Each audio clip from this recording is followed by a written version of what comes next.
Hello students, next question है question number second from exercise 9.2 class 11th. Question है a man starts repaying a loan as first installment of Rs 100 rupees. If he increases the installment by Rs 5 every month, but amount he will pay in the 13th installment. तो एक व्यक्ति था जो अपना loan जो था उसको repay कर रहा था, ठीक है। तो उसने जो फर्स्ट इंस्टॉलमेंट दी है वो 100 रुपीज़ की दी है यहाँ पे, ठीक है। तो फर्स्ट द जो इंस्टॉलमेंट दी है उसने वो एक एपी फॉर्म करी है, the installment forms an AP, ठीक है। क्यों? क्योंकि फर्स्ट 100 दिया, फिर उसके बाद 5-5 रुपये वो बढ़ाता चला गया, दूसरे मंथ 105 रुपये, फिर 110, फिर 115। तो जो डिफरेंस आ रहा था वो 5 रुपीज़ का आ रहा था, ठीक है। तो ये एक एपी फॉर्म करा था जिसकी फर्स्ट टर्म जो है हुज फर्स्ट टर्म, जिसको ए बोलते हैं, या फिर A1 या फिर T1 से रिप्रेजेंट करते हैं, वो कितनी है 100, ठीक है। और जो डिफरेंस आ रहा है उसमें जो कॉमन डिफरेंस था, कॉमन डिफरेंस जिसको डी से रिप्रेजेंट करा वो कितना आ रहा है 5 रुपीज़ का, तो 5। तो यहाँ पे हमें बोला है कि जो 13th इंस्टॉलमेंट है मीन्स n इक्वल टू 30 दिया हुआ है, ठीक है। ये फाइंड करना हमें, तो A 30 या फिर जिसको T 30 बोलते हैं वो फाइंड करना है, ठीक है। तो ए एन के लिए फॉर्मूला क्या होता था, A plus n minus 1 into d, ठीक है, nth टर्म के लिए। तो यहाँ पे n टर्म जो है वो 30 दी हुई है, तो ये बन जाएगा A प्लस एन की वैल्यू 30, तो 30 माइनस 1 करेंगे तो 29 डी। वैल्यू पुट करते हैं, ए की वैल्यू जो है वो है 100 प्लस 29 इंटू डी, डी की वैल्यू है 5, तो ये बन गया 100 प्लस 145, ठीक है। दोनों को प्लस करा तो ये बन गया 245। तो जो इसकी 13th टर्म है वो कितनी बन गई है 245। तो जो उसको 13th इंस्टॉलमेंट देनी पड़ेगी वो 245 रुपीज़ देनी पड़ेगी। Hence 13th installment is Rs 245 rupees, और यही इसका आंसर है। नेक्स्ट है क्वेश्चन नंबर 18, और इसमें बोला गया है the difference between any two consecutive interior angles of A polygon is 5 degree.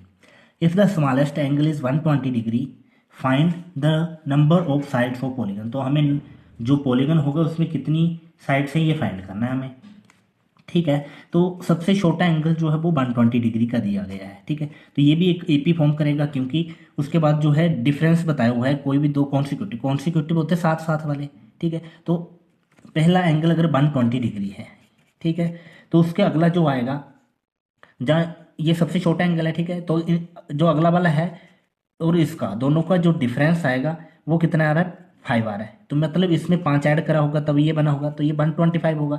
अगला वाला भी सेम ऐसे होगा, 5 ऐड करेंगे, ठीक है, तो 130 मिलेगा, उससे अगला 135, ऐसे करके ये एक एपी फॉर्म करेगा, ठीक है। तो जो फर्स्ट टर्म दी गई है वो कितनी है 120। तो यहाँ पे हमें जो फाइंड करना है उसको हम लेट कर लेते हैं, तो let the number of sides of polygon, तो उनको हमने n लेट कर लिया है, ठीक है। तो जो इसकी फर्स्ट टर्म रहेगी, ये एक एपी फॉर्म कर रहा था जिसकी फर्स्ट टर्म जो है, जिसको हम ए या फिर A1 या फिर T1 से रिप्रेजेंट करते हैं, वो कितनी दी है, सबसे छोटा एंगल जो है 120 डिग्री का दिया, तो फर्स्ट टर्म जो होगी वो 120 हो जाएगी, ठीक है। और जो डिफरेंस दिया है मीन्स दो कॉन्सिक्यूटिव इंटीरियर एंगल का जो डिफरेंस है वो 5 डिग्री है, इससे ये माइनस करेंगे, तो जो इनका कॉमन डिफरेंस आएगा, कॉमन डिफरेंस आएगा दो एंगल्स के बीच में, कॉन्सिक्यूटिव एंगल्स के बीच में, जिसको डी से रिप्रेजेंट करा है वो कितना है 5 डिग्री दिए हुए, तो 5 आ गया यहाँ पे, ठीक है। अब यहाँ पे हम फॉर्मूला लगाएंगे सम ऑफ इंटीरियर एंगल के लिए, ठीक है। तो सम ऑफ एन टर्म्स के लिए जैसे फॉर्मूला होता था Sn equal to n upon 2 into 2a plus n minus 1 into d. तो इस फॉर्मूले का हम यहाँ पे यूज़ करने वाले हैं अभी।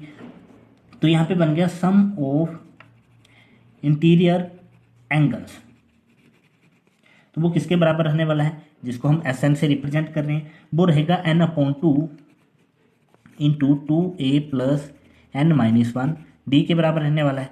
वैल्यू पुट कर देंगे हम, एन की वैल्यू है, नंबर ऑफ साइड्स ये फाइंड करना है, तो एन अपॉन टू इंटू ए, तो ए की वैल्यू जो है वो 120 है यहाँ पे, प्लस एन तो फाइंड करना है -1 इंटू डी, तो डी की वैल्यू है 5।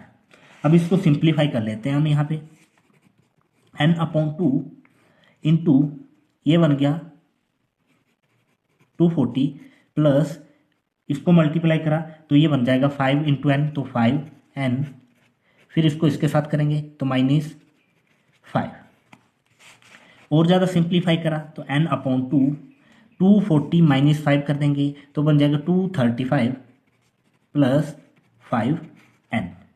ठीक है, इसको इक्वेशन नंबर दे देते हैं फर्स्ट।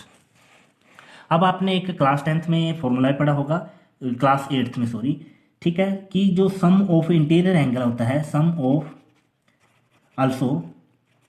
ऑफ इंटीरियर एंगल्स, किसी भी पॉलीगन का अगर हमने इंटीरियर एंगल का सम फाइंड करना होता तो उसको फॉर्मूला लगाते थे n-2 मल्टीप्लाई 180 डिग्री।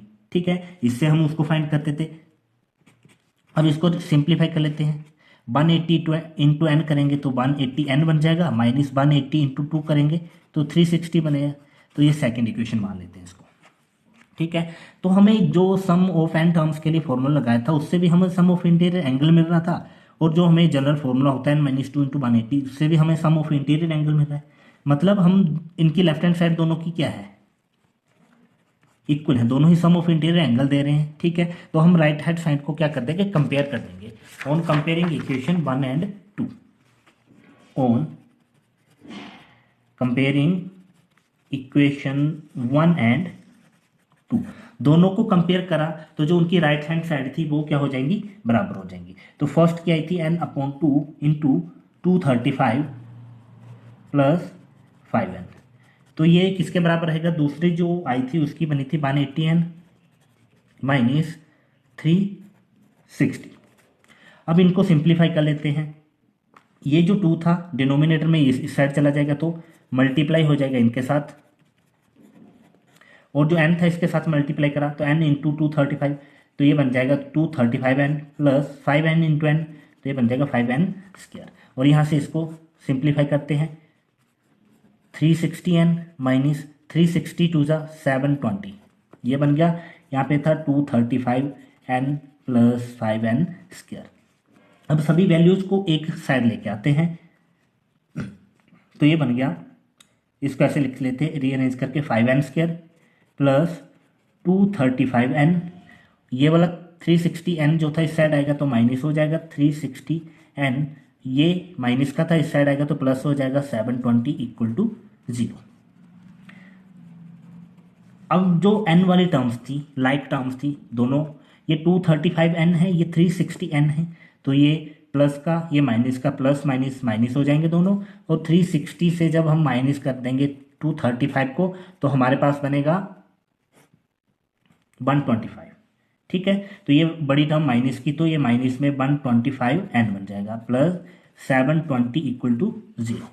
अब इसको थोड़ा सा हम रिड्यूस कर देते हैं इसके इक्वेशन को, क्योंकि 5 सभी के मल्टीपल में आ रहा है तो 5 हम कॉमन ले लेंगे, यहाँ बचेगा n square minus 25n plus इसका बन जाएगा 144 इक्वल टू 0। अब 5 को उस साइड लेके जाएंगे तो डिनोमिनेटर में जाएगा जो कि 0 के बराबर ही रहता है, तो इस साइड बन गया n square minus 25n plus 144, तो ये हमारे पास एक क्वाड्रेटिक इक्वेशन बन चुकी है। अब हम इसके फैक्टर करके n की वैल्यूज फाइंड कर लेंगे। ठीक है, जो आपने क्लास 8th में सीखा होगा। अब यहाँ पे क्या होता है, हमने जो इसका वेरिएबल होता है और ये लास्ट वाली c वाला होता है, इन दोनों के वेरिएबल को मल्टीप्लाई करके इसके फैक्टर करने होते हैं, तो ये 144 बन रहा था, इसका करा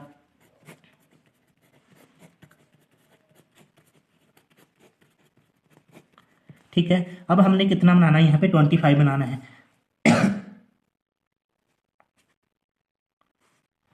तो फर्स्ट टर्म तो जैसे होती है वैसे ही लिखी जाती है, और जो लास्ट वाला होता है ये भी ऐसे ही लिखा जाता है इक्वल टू 0। अब 25 बनाना है हमने, इन्हीं का यूज़ करके हमने कितना बनाना है, यहाँ पे 25 बनाना है, तो ये 2 टू ज़ा 4 टू ज़ा 8 टू ज़ा 16 ये वाला आ जाएगा, और 3 3 ज़ा 9, और 16 प्लस 9 करेंगे 25 बन जाएगा हमारे पास। ठीक है, और माइनस का है तो दोनों ही हमें माइनस में टर्म लेनी पड़ेगी, तो माइनस का 16n माइनस का 9n।